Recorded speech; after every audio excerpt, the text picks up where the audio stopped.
strong today, especially in these rather unusual times where we're all facing a situation that we've never met before. And there's a lot of uncertainty and fear around. There can be. And today's show, let's jump right into it. It's all about snake or rope, overcoming fear. And we're going to be talking about coming out from under the shadow of fear and revealing your true, courageous, and confident nature. And the timeless wisdom really has your back because it believes and knows you are an infinite being, you are limitless, and knows that you will get through this, you will be totally fine.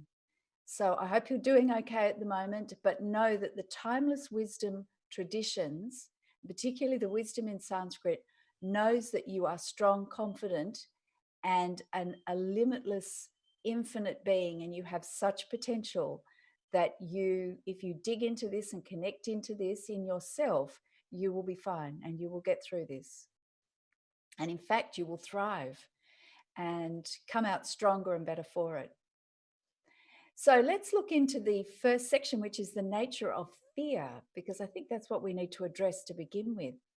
And I, as you know, I always like to go back to the Sanskrit because the Sanskrit is an ancient language, but it is a beautiful, pure, universal language which has such incredible energy.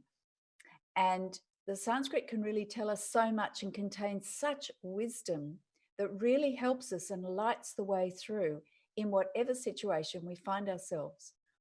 So rather than think I know what fear is, I went back to the Sanskrit. And the Sanskrit word for fear is bhayam, bhayam. And not surprisingly, the meaning is simple. If you look at the English translation, it's fear, alarm, dread, apprehension, and all words like that. So far, so good, not so unusual. And then if you go back further into what some of the Sanskrit scholars say, they say, in fear, there is fear. So fear isn't present other than in fear. And you think, yeah, well, duh, that's so obvious. It's a rather circular statement. In fear, there is fear. But think about this. Fear only exists when we're feeling it. Fear only exists when we're feeling it. And then you may think, well, yeah, so. Well, take something like prema, which is a Sanskrit word, and that means pure universal love. And the wisdom traditions tell us that pure love is ever present despite how we're feeling. So that's a difference. Fear is there and only exists when we're feeling it, but love is ever present. Love is ever present despite how we're feeling and despite what's going on at the time that may cause us to feel something other than love. So that is a huge difference, I'd say, a game changer. So this is why we can talk about fear and look at it as a shadow or a cloud that hangs low over us, like a cloud that conceals the sun, but the sun's always shining.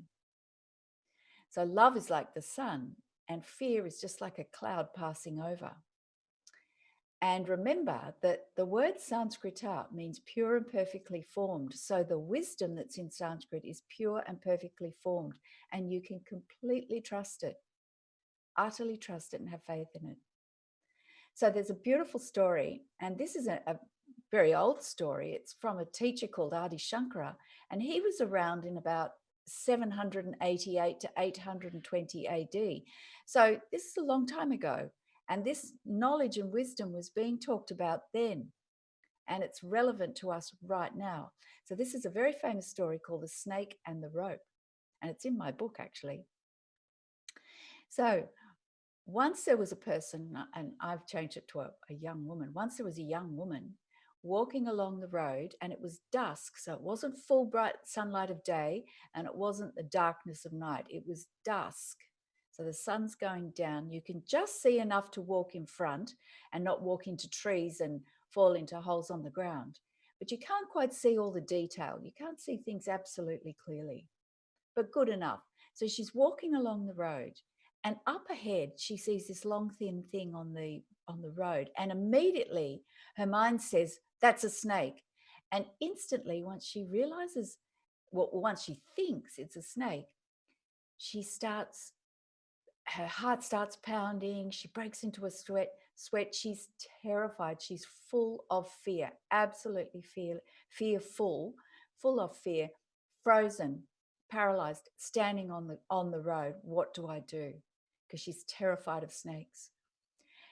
And then she remembers she's got a flashlight in her backpack, and so she pulls out the flashlight, she directs it towards what she thinks is a snake, and she switches on the beam of light. And when it hits the snake, she sees that actually it's just an old piece of rope. And upon realizing that it's just an old piece of rope that's been discarded by someone on the road, she immediately feels this relief.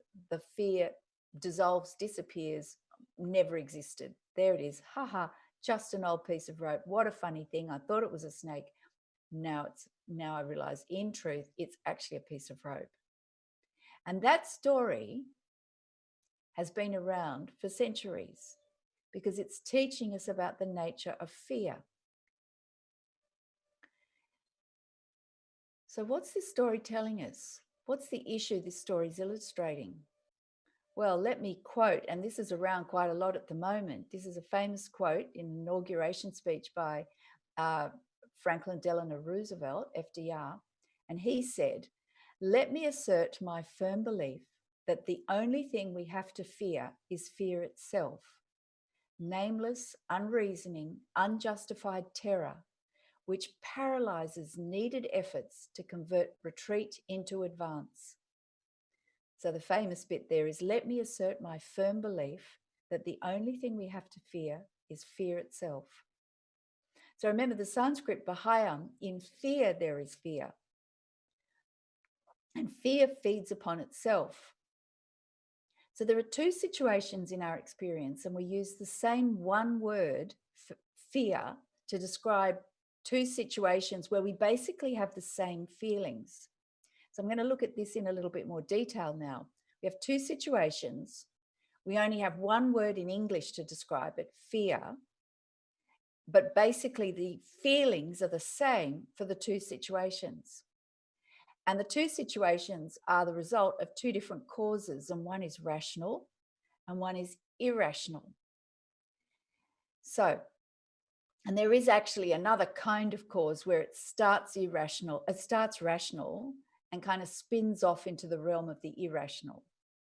So we'll look at all of this now in a bit more detail. So the first one, the irrational fear, is like the snake and the rope. Right? We don't have a clear picture of what's going on, this uncertainty. Our mind projects something and we're caught into this cycle of fear. So that's essentially irrational fear. The second type of fear is rational fear.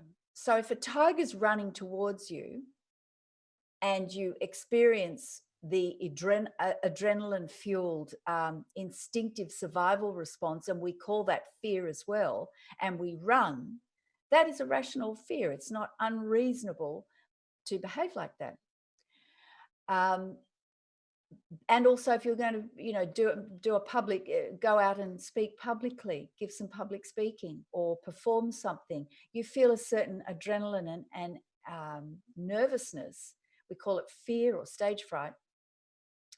And that is a not unreasonable form of fear.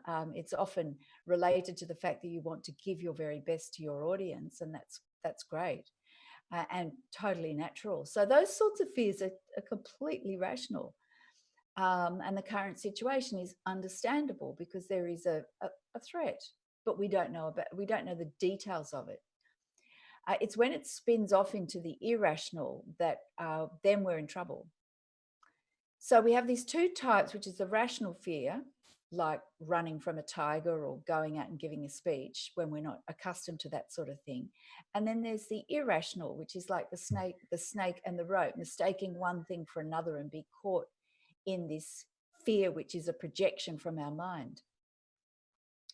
And the other example is where it starts rational and ends up irrational. For example, is like a fear of spiders. It's not completely unreasonable to be fearful of spiders for your own protection. However, when it becomes a crippling fear or a phobia, then we're into the situation of irrational, which may seem logical, but it gets out of hand. And fear of flying in an airplane is another one.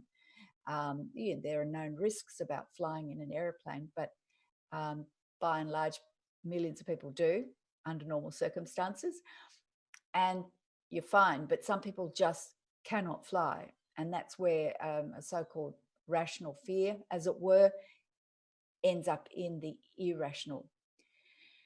So that's the sort of nature of the different causes and stimulus, broadly speaking, about fear. And remember, in fear, there is fear. So fear only exists when we're feeling it. That's according to the wisdom traditions. And it's not unreasonable to feel a little nervous before a job interview. It also helps us get focused, and it's often, as I say, often coming from a desire to really give our best to the audience or come across in a really competent and excellent way to our potential employer, because we want them to like us and we want them to employ us. So in the current situation we face with the coronavirus, which is a worldwide threat, it's not an unreasonable thing to be concerned and feel fear. However, we don't want it to overtake everything, so it becomes irrational and affects our health and well-being and how we're living each day and how we respond and care for those we love in our family and our community. So what do we do? Well, if you start applying the conscious confidence principles, the 6 conscious confidence principles, that's where you've got a way through, because you're drawing on the timeless wisdom coming directly from Sanskrit. You don't have to learn Sanskrit, just take the wisdom from it. And start with the 6 principles, which is core values, which is connecting with your own inner, authentic, true self, and think and act and speak from the fundamental and important values, qualities, and virtues that you know are right and true. Positive attitude, resolve to maintain a positive attitude and outlook. And that takes a decision and it takes an effort to keep directing your mind to the positive, seeing the best. Focusing, practicing giving undistracted attention to the task in hand. So if you're at home and you're working from home or you don't have a lot to do, pick a task and give your full attention to it. Make it a constructive exercise. It may even just be washing the dishes. Do it with full attention. Even turn the music off or turn the TV off and give it your full attention, like you were doing some really important task. Don't just dismiss it as an ordinary, everyday domestic task. Treat it as a really important task and give your full attention to it. So we've got core values, connecting with our true inner self and what's really important, our core values. Positive attitude, focusing, uniting, acknowledging the unifying element in all situations. I nearly said elephant. Acknowledge the unifying element in all situations. And also forgive yourself, heal any divisions within yourself, so that unifying element. Then simplifying, letting go and releasing and surrendering that which is unnecessary, and that may mean cleaning out some closets and the fridge whilst you're at home. Actually simplifying things and letting go and releasing. And then energizing, taking dynamic, enthusiastic, creative action. Those 6 principles: core values, positive attitude, focusing, uniting, simplifying, energizing. Remember FUSE, F-U-S-E. Those 6 steps circle back to the snake and the rope example, because all of those bring us into the present moment, where despite whatever's happening and whatever appears to give us a reason to be fearful and uncertain, like the idea that that might be a snake on the road, we can feel strong and certain, and we know we have an ability to cope and get through this and thrive and help others. All of that despite what's going on. So that's the way through, is to really give our attention and come into the present moment. And the 6 principles of the FUSE program of conscious confidence, the 6 elements of conscious confidence, will get you through. And so here's a practice, and this is something you can do every day. And I encourage you to do this every day. And this is directly from the wisdom traditions of the Upanishads. And the word Upanishad in Sanskrit means sitting down near to, sitting down near to. And you say, sitting down near to what? And it's the source of wisdom. So Upanishad means sitting down near to the source of wisdom. And that source of wisdom ultimately is within yourself, because you are an infinite being. That's what the wisdom traditions keep saying. So the oxygen mask principle, I like to say this is the oxygen mask principle. And what do I mean by that? Well, think about when you're in an airplane and they are telling you in the safety presentation that you have to wear an oxygen mask. But they always encourage you that the first thing you have to do is put on your own oxygen mask and make sure that's going okay. Then you help children and people who need help. So you look after yourself first, and then you'll be in a position to help others. Because if you start putting the oxygen mask on someone else first, and then you suffer from a lack of oxygen, then you will be in no position to help others, and particularly help others who can't really help themselves properly. You need to make sure that you're in a good position, you're strong, you're able, you're healthy, you're in a good state of well-being, so that you can then help other people who are really struggling. So remember the oxygen mask principle in relation to this. So look after your inner state so that you're available to help others who can't help themselves so readily. So when you're feeling lost, and when you're feeling anxious, and when you're feeling uncertain in this current climate, while we're all in lockdown around the world, and even when we're not in lockdown afterwards, when you feel these feelings of loss or anxiety or uncertainty, come into the present moment. And one of the best ways of doing that is to feel your feet on the ground immediately. You can do that anywhere, anytime. Feel your feet on the ground. It brings you anchored into the present moment. Then think of someone whom you admire or respect, or someone you feel is wise. Think of that person. And then ask yourself, what would this wise man or woman do now?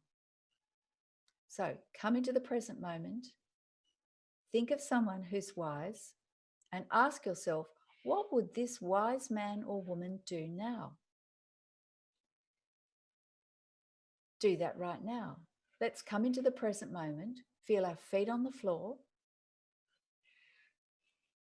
and think of someone who we feel is wise, who we know is wise, whom we admire and respect, and ask ourselves, what would this wise man or woman do now? If you know their name, say, what would such and such do now?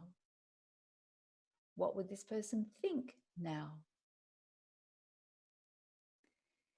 This is a very powerful question, and you'll notice already it's opened up a space. It's a very powerful exercise. Watch that the mind doesn't dismiss it as being too simple, it won't work. Actually try it. Try it every day for a week. Try it several times a day for a week. Have a go, see what it's like. Because this exercise does come from the wisdom of Sanskrit, from the Sanskrit traditions, and it comes from the Upanishads, which have been around for thousands and thousands and thousands of years. And when we ask that question, what would this wise man or woman do now? Don't assume that you know the answer. Wait for higher wisdom to arise, because that's the point of the exercise. We're actually resorting to or turning to higher wisdom. And the answer, the responses will come. So be calm and still and notice what may arise in that space when we're stopping our normal train of thoughts, our normal assumptions and belief systems and everything. We stop that for a moment, we come into the present moment, and we ask that profound question. And then without any expectation, being calm and still, notice what may arise from the question. and you'll be surprised. It's often simple, practical, and very immediate and direct. And that's the nature of wisdom. It's profound and yet simple, practical, and direct. It's like understanding and hearing that in fear there is fear. So fear only exists when we feel it. That is profound wisdom, because we can often feel fear and we've got all these stories around why we're feeling it, and we're looking outward and we're completely lost in it.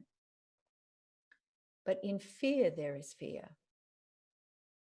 So come into the present moment, feel your feet on the floor, connect with your presence, feel calm, take a breath, and connect with higher wisdom. Ask, what would a wise man or woman do now? What would a wise man or woman think now? And in that profound wisdom, you will be very surprised. So we're going to take a break soon. And after the break, it's mailbag time. And time for your questions. So you can ask me anything. It's your questions. And I've got some really wonderful questions that have come in. So I'm going to be talking about those and answering your questions. And you can find out more. I'm going to tell you more about conscious confidence, and you'll find out more about how you can learn more and read more and find out more about conscious confidence, because I get a lot of questions about, tell me more about conscious confidence. How do I find out more? So I'll tell you about that. And also, I'll sing you some Sanskrit. I'll let you know about some Sanskrit that you may not have heard before. So after the break, mailbag, learning more about conscious confidence, and you'll get to hear some Sanskrit. So we're going to stop now and we'll take a break, and I'll see you soon.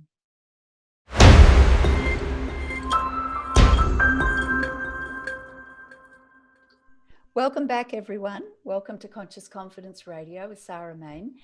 And in the first section, we were talking about fear, the nature of fear, Bahayam. In fear, there is fear. So fear is only present. The wisdom of Sanskrit says, when fear is only present when we're feeling fear, unlike love, for example, which is ever present, no matter whether we're feeling it or not. Love is ever present. And I'm going to be talking about that in the next show. Fear, the nature of fear, is not, what's the word, true and permanent. It comes and goes. And so that's very encouraging. I think we can take great heart from that. In fear, there is fear. So come into the present moment. Ask what a wise man or woman would do now when we're feeling fearful and uncertain. Refer back to wisdom in the form of asking ourselves, what would a wise man or woman do now? And often that's enough to actually steady us and calm us and connect us with strength within ourselves, because the wisdom traditions know we are an infinite being. So it's mailbag time. Ask me your questions. And we've got time for a question that came in from a woman who said, how do we make sense of this modern life that we live? And this question actually came to me before all the virus scare around the world. So it's very apt for this time, but also for the sort of normal life of crazy activity that we live in. How do we make sense of this modern life that we live? Well, from the wisdom tradition's point of view, the simplicity of the present moment is where to start. Falling still, being still, is how to make sense of everything. Having that anchor and stillness within yourself, that connection to stillness and steadiness, no matter what's going on, no matter what you have to do, is the way through. That is how to make sense. So take heart from that, that no matter what craziness and uncertainty and fear may be around, fall still, take a deep breath, do it right now as I'm speaking, relax, feel your feet on the floor, be aware of your body, and be calm. And in that stillness, that is the way through. The wisdom is there, the knowledge is there, the peace is there, the strength is there, happiness is there. That is the source within yourself for all these good things. And that's what you need to stay connected with. So we've only got time for just one question today, but we'll get to more in the next show. So tune in again, and I'm going to be talking about prema, which is pure universal love, and I'll answer some more questions as well. So thanks for that question. And if you want to know more about conscious confidence, if you want to discover more, find out more, you can purchase my book, Conscious Confidence. Use the wisdom of Sanskrit to find clarity and success. And I've got a copy here. This is my copy with all my tags. There it is. And that's got the Fuse program and lots of stories and exercise, and it's a practical manual, and I'm getting fabulous feedback from it. And you can purchase my book at Barnes & Noble, Amazon, and at my website, consciousconfidence.com. So if you want to know more about Sanskrit, go to my website, consciousconfidence.com, and there's links to all my podcasts, and you can go to my YouTube channel and watch the shows there. I've got magazine articles out. There's a blog on my website. And also on my website, there's a freebie, Design Your Own Alignment Guide. And that's 2 videos and some worksheets to download. And I'm also on social media on Facebook and Instagram and YouTube. And that's Conscious Confidence Sarah Main. And drop me a line anytime at my website. I'd love to hear from you. And so remember, the wisdom traditions have got your back. They know that you are an infinite being and you're strong and true and confident. And to hear some beautiful Sanskrit, this is a prayer for all. And I think this is very appropriate at this time. And it's called Sarve Bhavantu. May all be happy. May all be free of disease. May all see what is uplifting. And may no one suffer in misery of any sort. May peace and peace and peace be everywhere. Om Sarve Bhavantu Sukhina. Sarve Santu Niramaya. Sarve Bhadrarni Pashantu. Ma Kaschid Dukkha Bhag Bhavet. Om Shanti Shanti Shanti. So thanks for listening, and we'll see you next time.